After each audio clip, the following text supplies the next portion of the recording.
বর্ষিয়ান রাজনীতিবিদ ও মুক্তিযুদ্ধের অন্যতম সংগঠক তোফায়েল আহমেদের জানাজা অনুষ্ঠিত হবে ভোলা সরকারি উচ্চ বিদ্যালয় মাঠে।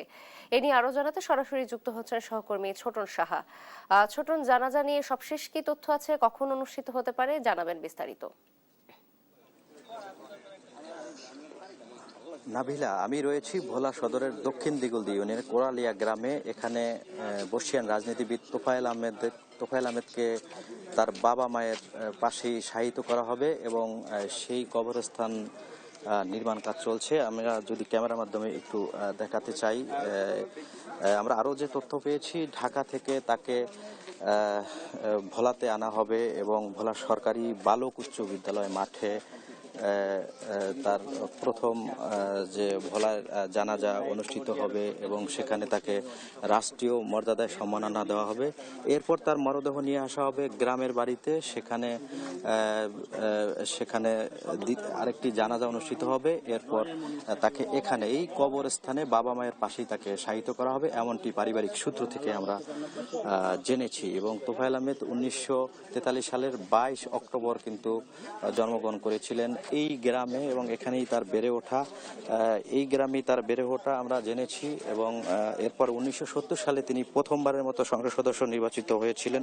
তার যে বর্ণাঢ্য জীবন, এটি আসলে তার মৃত্যুর পর থেকে তার স্বজনরা, নেতাকর্মীরা কিন্তু অনেকটাই আশাহত হয়েছেন, তারা শোকে স্তব্ধ হয়েছেন। আমরা তোফায়েল আহমেদের আত্মীয় কামাল হোসেনের সাথে কথা বলতে চাই। জানাজার পর তার যে কবরস্থানে এখানে দাফন করা হবে, একটু সেই প্রস্তুতি জানতে চাচ্ছি। আমাদের জাতীয় নেতা জনাব তোফায়েল আহমেদ, আমার দাদা, ওনাকে 11:30টার সময় ঢাকার হেলিকপ্টার যোগে ভোলাতে আনার পরে জোহরবাদ 2টার সময় ভোলা সরকারি স্কুল মাঠে তার জানাজা হবে, দ্বিতীয় জানাজা। এই জানাজার পরে তার গ্রাম কোরালিয়া দক্ষিণ দিগলদি, সেই গ্রামের বাড়ির দরজায় একটি জানাজা হওয়ার কথা।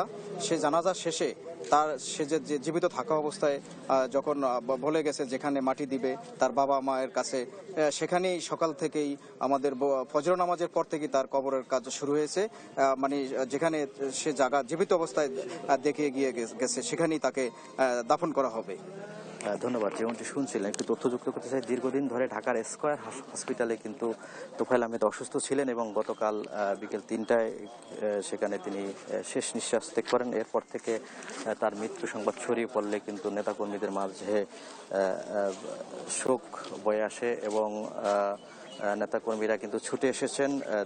যদিও চলমান পরিস্থিতির কারণে দলীয় যে নেতাকর্মী, তাদের উপস্থিতি এখানে খুবই কম। এখানে যারা এসছেন, তার সহকর্মীরা এসছেন এবং আত্মীয় স্বজন এসেছেন এবং হয়তো জানাজা সময় হয়তো আরও যে দলীয় নেতাকর্মী হয়তো তাদের সমাগম হবে এবং সেখানে তাকে শেষ বিদায় কিন্তু জানানো হবে, এমনটি আমরা জেনেছি। তো এই ছিল আমার কাছে বর্ষিয়ান নেতা তোফায়েল আহমেদের যে জানাজার এবং দাফনের যে প্রস্তুতি চলছে তা নিয়ে সর্বশেষ তথ্য। নাবিলা।